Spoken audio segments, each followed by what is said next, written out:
Hello everyone, and welcome back to the channel. In today's video, I'll explain how to use this NPSHA vertical pump calculation sheet, which has been developed specifically for mechanical engineers.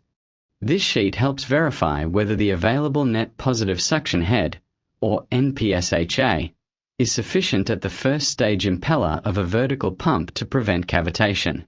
We'll begin by understanding the engineering concept, then go through each input field, and finally solve a practical example. So, let's get started. Before entering any values, let's first understand why this calculation is required. For a vertical pump, the NPSHA calculated by the process engineer is normally referenced at the suction nozzle center line. However, the pump impeller is not located at the suction nozzle. It is installed below grade, inside the pump bowl assembly. As the liquid travels from the suction nozzle down to the first stage impeller, it gains additional static head due to the elevation difference. Therefore, the actual NPSHA available at the impeller is higher than the NPSHA available at the suction nozzle. This calculation sheet automatically accounts for that additional head and provides the corrected NPSHA at the first stage impeller. Now let's look at each input. The first input is suction head. This field should be used only when the process engineer has not provided the NPSHA. Enter the suction head in feet. A positive value represents a flooded suction condition, while a negative value indicates suction lift. The second input is NPSHA provided by process at suction nozzle center line.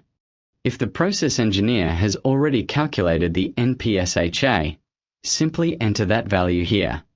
In this case, you do not need to enter the suction head or vapor pressure head. The sheet will automatically use the process NPSHA for the correction. The third input is vapor pressure head of liquid. This input is required only when calculating NPSHA from the suction head. If the process NPSHA is available, this field can be left blank. Next, enter the assumed height of suction nozzle center line above grade. During the initial stages of a project, the pump general arrangement drawing may not be available. Therefore, an estimated nozzle elevation can be entered. Once the vendor GA drawing is received, simply update this value. Now let's discuss the most important input. First stage impeller eye height from grade. Please look at the diagram on the right side of the sheet. The blue dimension marked H represents the vertical distance from the grade level down to the center line of the first stage impeller eye. This dimension is normally obtained from the vendor's general arrangement drawing.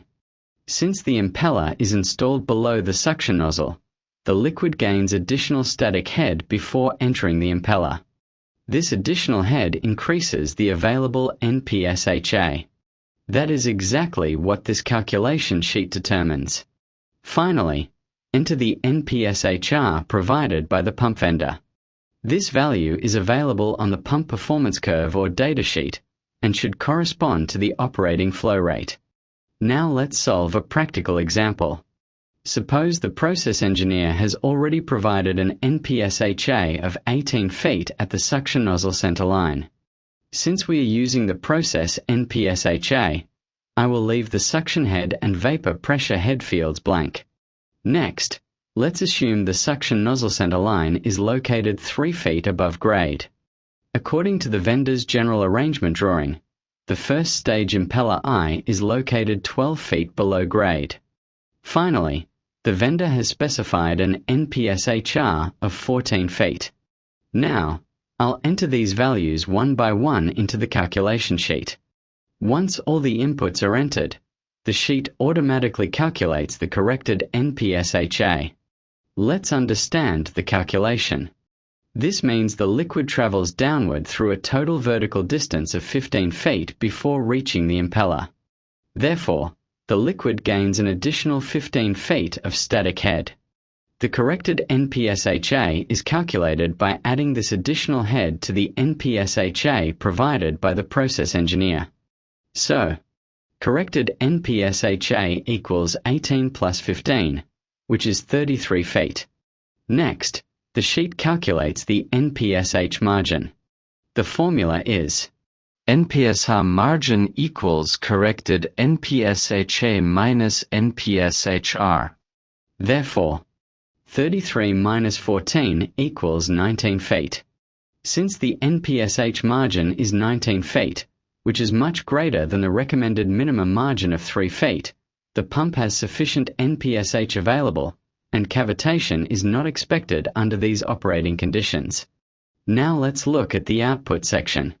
The first output is corrected NPSHA.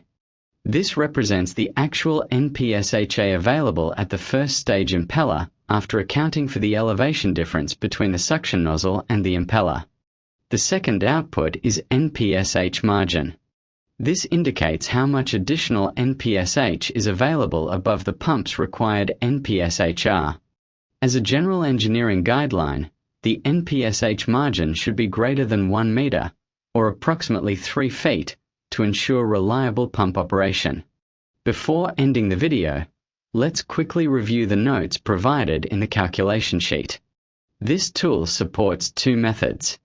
You can either enter the suction head and vapor pressure head to calculate the NPSHA, or you can directly enter the NPSHA provided by the process engineer. Please use only one method at a time. For submersible pumps, the concept of minimum liquid submergence is generally used instead of NPSHA to avoid cavitation and ensure smooth operation. That brings us to the end of this tutorial. I hope this video has helped you understand not only how to use this calculation sheet, but also the engineering principle behind correcting the NPSHA for vertical pumps. If you found this video useful, please support the channel by clicking the like button, subscribe, and share this video with your colleagues and fellow engineers. Thank you for watching, and I'll see you in the next engineering tutorial.